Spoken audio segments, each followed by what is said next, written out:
Responding to questions of the lawmakers on the budget, Prime Minister Pashupatinath Temple has expressed commitment of including the participation of the House members in the budget development process.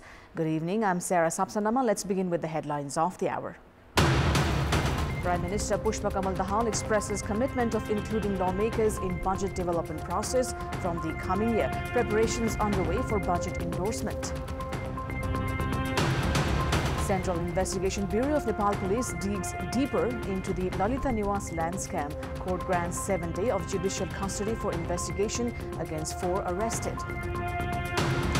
Protests and unrest erupt in the Paris region overnight after police shot dead a 17-year-old who failed to stop when ordered to by traffic police. Officer accused of shooting detained on homicide charges. And Team Nepal stormed into the semi-final round of ACC Men's Under-16 East Zone Cup, thrashed Thailand by 225 runs. Prime Minister Pashupatinath Temple has expressed the commitment of including lawmakers in the budget development process from the next year. He said that a task force would be formed to include the recommendations of the lawmakers in the budget. Responding to questions related to the Office of the Prime Minister and the Council of Ministers, National Planning Commission and the Office of the President and the Vice President, Premier Dahal in today's meeting of the House of Representatives said that projects facilitating implementation of the budget would be selected. Claiming that the national economic indicators had improved in the 6 months of the formation of the government, Premier Dahal said that the government under his leadership was prioritizing good governance. Prime Minister Dahal said that the government was working with the objective of taking actions against those involved in the fake Bhutanese refugee scam, loan sharks and those involved in Lalita Niwas land scam. He also expressed the commitment of establishing the fact that no individual or entity is above the law.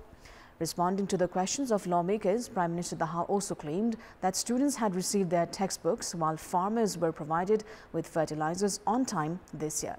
He also said that additional 3% citizens had received access to electricity this year and a basis was prepared to provide electricity to everyone as well. Prime Minister Dahal also claimed that public service was gradually improving. District Court Kathmandu has granted 7-day judicial custody against those arrested for their alleged involvement in the Lalita Niwas land scam. The Central Investigation Bureau of Nepal Police, which has begun the second stage of investigation into Lalita Niwas land scandal, had arrested former Election Commissioner Sudhir Shah, operator of Bhatbhatini Supermarket Min Bahadur Gurung and staff of Revenue Office Delhi Bazaar Gopal Karki and Dharma Prasad Gautam yesterday. Police has concluded that they had forged government documents and had taken them to District Court Kathmandu through the Office of the Government Attorney for extension of their custody to facilitate investigations. Police has also said investigation has shown their direct involvement in the scam. Despite arresting 7 individuals for their alleged involvement in forging government documents yesterday, 3 were released yesterday itself. CIB is investigating 230 individuals, among whom it has already received the arrest warrants for 110 from the court. Search for the remaining others alleged of involvement in the scam is underway. The gold jalahari is being reinstalled at Pashupatinath Temple by fulfilling its rituals. The jalahari was earlier taken out for inspection following speculations of corruption. The Pashupatinath Temple was closed for pilgrims after the special puja at 2 p.m. The temple premises has been vacated. According to the Pashupati Area Development Trust, the jalahari, which was kept at a locker in Rudragareshwar under the security of Nepal Army, is being reinstalled after required repair and sanitation works. Human Resources was called in from India for the repair work. The jalahari is being reinstalled in the presence of representatives of the Commission for the Investigation of Abuse of Authority. Special worship is to be performed for 3 days following the reinstallation of the jalahari. The Nepal Rashtra Bank had purchased 107.93 kilograms of gold at an investment of more than 800 million rupees for the gold jalahari at the Pashupatinath Temple. The CIA has been investigating allegations of irregularities during the process of installation of the jalahari. The Ministry of Health and Population is to provide 2,028 beds for free of cost for the treatment of patients from deprived communities and those without identification at the central government hospitals. Speaking with journalists today, Minister for Health and Population Mohan Bahadur Basnet said that the free bed services will be implemented from tomorrow. The ministry has decided to provide 60 beds at Kanti Children's Hospital, 450 at Borobakar Maternity and Women's Hospital, 150 at Trauma Center and 90 at Shahid Gangalal National Heart Center. Prior to this, the ministry had already arranged 700 beds at Bir Hospital and 330 beds at Koshi Hospital for free for patients from the deprived and marginalized communities. Now, practices of strikes and protests are common to make demands heard. Local residents who have been agitating for the past 1 month with demand of a health science university in Geta of Kailali have given an innovative form to their protests in a creative manner by supporting public health as well. Saying the government had not addressed the demand even in 1 month of the protest started by the struggle committee formed for the establishment of the Shahid Dashrath Chand National Heart Science University, the local residents have continued with their protest. Saying their call had remained ignored, the protesters organized a blood donation program at the main gate of the medical college today. According to the protesters, the blood donation had supported a good cause. Local residents of Sudur Paschim had been agitated following the budget announcement of operating a 100-bed capacity Shahid Dashrath Chand Health Science Academy. A total of 27 buildings for hospital, college, administration and hostel have been built at an investment of 5.5 billion rupees in Geta of Kailali so far. Construction of other physical infrastructure has also reached the final stage. According to the Medical College Infrastructure Construction Committee, a 600-bed capacity hospital can be operated with the existing resources. Children of those receiving citizenship by birth have queued up at the District Administration Office Sunsari since 4 a.m. in the morning to receive their citizenship by descent. Following the increase in applicants, the administration has prepared a schedule on the basis of wards. Distribution of citizenship by descent to the children of those who have received citizenship by birth began in Sunsari from Tuesday. While 47 individuals received their citizenship by descent yesterday, the number of service seekers increased drastically from today morning. Following the increase in the number of service seekers, the office is to provide services by forming a schedule based on local levels from tomorrow. Citizenship would be provided to the applicants of Itahari sub-metropolis on Sunday, Ramdhuni municipality and Bhokraha rural municipality on Monday, Bara Chetra municipality on Tuesday, Duhabi municipality on Wednesday, Inarua municipality and Gari rural municipality on Thursday and Kosi rural municipality on Friday. Construction works of the main road have begun in Dhangadi, the temporary capital of Sudur Paschim. An agreement has been reached to complete the project within 24 months with an investment of 516,900,000 rupees from the province government. The main road with a 2.3-kilometer drainage system is expected to be 30 meters wide. Dhangadi sub-metropolis has demolished around 420 concrete houses in the construction area to widen the road. Fidim Taplejung road section of the Mechi highway has been obstructed once again. Transport has been affected as the water level of the Hewa River has exceeded the level of temporary diversion. 10 days after the Hewa River swept the bridge, a temporary diversion was created with the use of huge pipes yesterday. However, a massive rainfall last night has resulted in the increase in the water level of the river. According to Pasthar police, pipes used in the diversion have also been swept, which has resulted in obstruction of transport yet again. Shortage of drinking water has been reported in Bajra headquarters, Martadi, for the past 1 week. Local residents and hotel operators are seeking alternative sources of water as the taps under the large drinking water Martadi project in Badi Malika municipality have gone dry. According to the Martadi large drinking water project, supply of drinking water has been obstructed as incessant rainfall has damaged the pipeline. Hotel operators in the market area and the local residents have said they have been carrying water from surrounding places including Thapabada, Banali and Palta. The local residents have shared their grievances regarding irregular water supply despite paying monthly fee to the drinking water project. Despite allocation of annual budget for management of drinking water by the municipality, local residents of Martadi are yet to have access to managed and safe drinking water facility. 20% of paddy plantation has concluded in West Nawalparasi by the 3rd week of June this year. By the 29th of June last year, paddy plantation had figured 60%. However, according to Agriculture Knowledge Center, Nawalparasi, lack of rainfall has led to the delay in plantation this year. Farmers have expressed their concerns regarding lack of adequate seedlings because of insufficient rainfall and inadequate underground irrigation facilities. Paddy is planted over 29,975 hectares of land in West Nawalparasi. According to Agriculture Knowledge Center, production is likely to reduce because of delay in plantation. Now, farmers of Dolaka who had started commercial farming of cardamom have begun destroying the gardens as diseases have begun affecting the cardamom plants. As the disease affecting the plants was not identified, more than 100 farmers who were into commercial farming of cardamom have begun destroying the garden for alternative farming. They who had not received the appropriate price for their cardamoms have begun growing concerned as diseases have emerged in their gardens. Cardamom, worth more than 250 million rupees, are exported from Dolaka each year. It's time now for our segment Public Pulse, where you text us with your opinion. The question is, what should be done to raise the standards of education at Trivandrum University?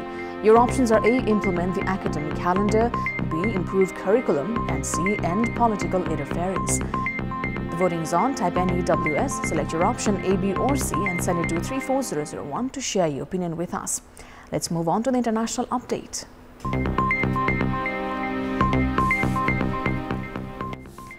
Protesters set ablaze garbage bins and vehicles as they clashed with riot police in some Paris suburbs overnight after a 17-year-old was shot dead by police during a traffic stop yesterday, and prosecutors opened a homicide investigation. Interior Minister Gérald Darmanin said today 31 people were arrested in the clashes, in which 40 cars were burned, mostly in Nanterre, the Paris suburb where the victim was from. Burned cars, some still spewing smoke, and small flames lined up roads in Nanterre this morning in the aftermath of the protests. Prosecutors yesterday said the shooting took place after the youth failed to comply with an order to stop his car. The officer fired at the boy, who subsequently died from his wounds, it said. A video shared on social media showed 2 police officers beside the car, a Mercedes AMG, with one shooting as the driver pulled away. There have been 2 fatal shootings during traffic stops in France so far in 2023. Residents in northeastern India were surrounded by flood water, dampening spirits for the upcoming Eid al-Adha celebrations as a monsoon swept over most of the country.